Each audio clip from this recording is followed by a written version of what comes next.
Reptilians का कहीं पे क्या कोई कनेक्शन हाँ, है वर्ल्ड बिल्कुल, ऑर्डर से? बिल्कुल, बिल्कुल। वर्ल्ड ऑर्डर में कहा जाता है reptilians play, there is a very famous incident, पहले वो हाँ। मैं बताता हूँ। 1999 का ये एक इंसिडेंट है।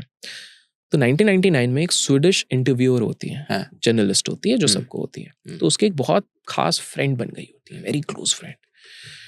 अब शी इज़ वेरी सरप्राइज़्ड, क्योंकि जर्नलिस्ट लोग कभी भी अपने जो उनके एसेट्स होते हैं उनको कहीं डिस्क्लोज़ नहीं करते, बट शी इज़ सरप्राइज़्ड कि इनकी जो एसेट है ना, वो ऐसे-ऐसे इन्फॉर्मेशन लाती है, जो वो टैली करती है, वो क्विकली वेरिफाइड भी होता है और वो बिल्कुल सही भी बैठता है। She is surprised. तो उससे बार-बार पूछती है, "तू कैसे कर लेती है यार? How do you do that? इतना इन्फॉर्मेशन, इतना पेक्यूलियर बड़े-बड़े लोगों के इन्फॉर्मेशन, और मैं जाके चेक करती हूँ, बिल्कुल निकलता है। How is it possible?" तो वो एकदम बोलती है, बोले, "मैं एक XYZ प्लेस बुला रही हूँ, आप उधर आओ, मैं मिलती हूँ।" उधर जाती है Swedish. There this so called lady reveals कि भाई, मैं इस धरती की हुई नहीं, मैं रेप्टिलियन हूँ। She is like, "what are you saying?" Then she tells an entire chronology. I will tell you in short वो क्रोनोलॉजी क्या थी। उसका ये कहना है कि almost, again the timelines are matching with Anunnakis only, 4 साढ़े 4 लाख साल पहले हम लोग यहाँ पर आए, तब हमारे प्लैनेट पे इशू था। जो हमारा गैलेक्सी में एक प्लैनेट है, वहाँ पर इशू था, हम यहाँ पर आए। हमारा इंटेंशन किसी को हार्म करने का नहीं था। उसका पहला कहना ये है कि भाई, जो एलियन सिविलाइजेशन है, जो पास्ट में भी आई है और अभी भी हैं, ये सिर्फ एक तरीके की नहीं है, मल्टीपल एलियन सिविलाइजेशंस देश में, मतलब अर्थ पे आ चुकी हैं। That is her first point. उसका ये कहना था कि हम तो हमेशा नॉलेज देना चाहते थे, हमेशा नॉलेज देना चाहते थे। बट क्या हुआ कि जब भी हम अपने आप को रिवील करते थे किसी के सामने, तो वो लोग डर जाते थे, एंड वो लोगों ने गलत नरेशन लिखे हैं। इसलिए बाइबल में सर्पेंट्स को एक नेगेटिव कॉनोटेशंस के साथ दिखाया गया, लेकिन हम ही थे जिन्होंने ज्ञान दिया था एज पर दिस रेप्टिलियन। उन्हें कहा, अगर तुम देखोगे जितने भी सुमेरियन, मायन, ऋग्वेद, आप कहीं पर भी, आप सारी जगह छांट मार लो, आपको किसी ना किसी तरीके का रेप्टिलियन का अंश दिखता ही है। हमारे इधर नागलोक की बात होती है, हर जगह की वो बात होती है। बोले वो हम लोगों का ही मेंशन करते हैं, बट हम लोग आपके साथ को एग्जिस्ट करके आपको हेल्प कर रहे थे। देन शी सेज कि सबसे पहले ऑलमोस्ट 1,50,000 ईयर्स अगो एक और एलियन रेस यहाँ पर आया, बट उनका इंटेंट बहुत बेकार था, वो हथियाना चाहते थे। तो हमारा उनके साथ एक बहुत बड़ा बैटल हुआ, because we wanted to protect this thing. उस बैटल के बीच में हमने एक कोल्ड न्यूक बॉम्ब चलाया, कोल्ड न्यूक बॉम्ब चलाया, जिसके चक्कर में एक बहुत टाइम तक एक ऐसा टाइम आ गया जब बहुत जगह पे स्नो और आइस आ गया, और इसी न्यूक बॉम्ब से डायनासोर्स खत्म हुए एज पर दिस पर्सन। बोले उसके बाद 5500 से 6000 ईयर्स बैक अनदर प्रजाति के, एंड इस बार दो गुट बने। In her version, it was dharma and adharma.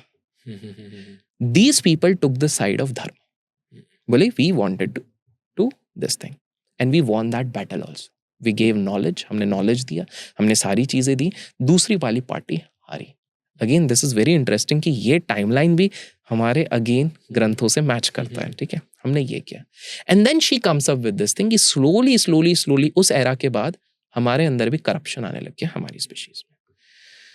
So power के इतने भूखे हो गए कि शी हरसेल्फ क्लेम्स कि ये बुश, क्लिंटन, ये सारी फैमिलीज खुद रेप्टिलियंस हैं, इनके अंदर रेप्टिलियंस हैं। उसने कहा कि ये कोल्ड ब्लडेड होते हैं, इनके बीपी काफी लो होते हैं, they have very fast brains. ये आप सबके कल्चर में रहा है। आप इंडिया की बात करें ना, इंडिया में अगर आप साउथ में जाते हैं, कंचीपुरम में जाते हैं, वहां पर एक टेम्पल है, टेम्पल में जाते हैं, वहां पर आपको, लोगों को लगता है वो विष्णु जी का मंदिर है, लेकिन वहां पर आपको दो पेक्यूलियर आइडल्स दिखते हैं। एक सिल्वर का बना है, गोल्ड का बना है, और वो पता है वो लिजार्ड के हैं। लोग उनको छूते हैं because it's a good luck. तो आप हर जगह पर अंश देखते हैं। आप बहुत सारे शिव टेम्पल्स पे जाते हैं, वहां पर आपको नाग के रूप दिखते हैं, और ये हमारे इधर रिकॉर्डेड हैं, हमारे सारे ग्रंथों में है कि भाई नाग लोग, नाग के लोग, नाग वंशज, ये सब हैं। They did DNA experiments, they did a lot of things over here. तो ये बोलती है कि अब जो वर्ल्ड कंट्रोल कर रहे हैं, वर्ल्ड पावर, ये हमारे ही करप्टेड लोग, रेप्टिलियंस, वहां पर जाके ये चीज कर रहे हैं। इसीलिए आप देखोगे कभी कभार कुछ इंसिडेंट्स हुए हैं। कभी केटी पेरी को देखा गया है कि उनकी आई अचानक से फ्लकर कर रही है, वो रिकॉर्ड किया गया है। कहीं पर अगर बात करें कि कुछ कुछ हॉलीवुड सेलिब्रिटीज हैं, उनके उसमें अचानक से एक पेल स्किन देखी गई है, and then they were like यार ये कैसे हो गया, अचानक से उनको क्लोजली ऑब्जर्व किया है। देखिए अब जैसे जैसे डिजिटलाइजेशन बढ़ रहा है, इंफॉर्मेशन की एज ऑफ इंफॉर्मेशन हो रही है, तो कुछ चीजें रिकॉर्ड हो जा रही हैं। करेक्ट। सो कहीं ना कहीं ये वाले अंश देखे गए हैं।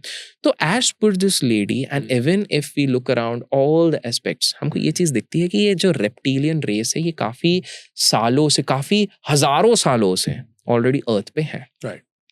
And they even talk about an underground world. ये लोग ये बताते हैं कि भाई एक अंडरग्राउंड वर्ल्ड है.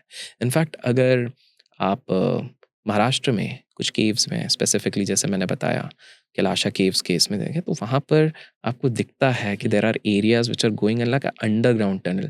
And this reptilian also says कि हमारे बिल्कुल अंडरग्राउंड. और अगर हम साइंस के हिसाब से भी देखें तो रेप्टाइल्स होल्स बना के अंडरग्राउंड ही रहने की कोशिश करते हैं. और वो कहते हैं वहाँ पर एकदम एडवांस सिविलाइजेशन है. इसका एक बहुत बड़ा अंश मिला था जो सोचने पे मजबूर कर दिया था.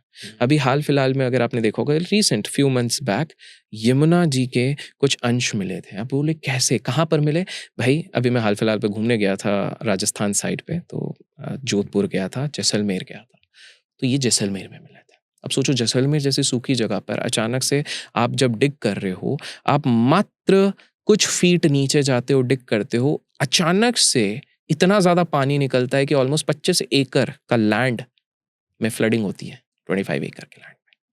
एंड देन वी रियलाइज कि यार हमारे टेक्स्ट में तो लिखा था कि इस एरिया से यमुना निकली हुई है, ये कैसे?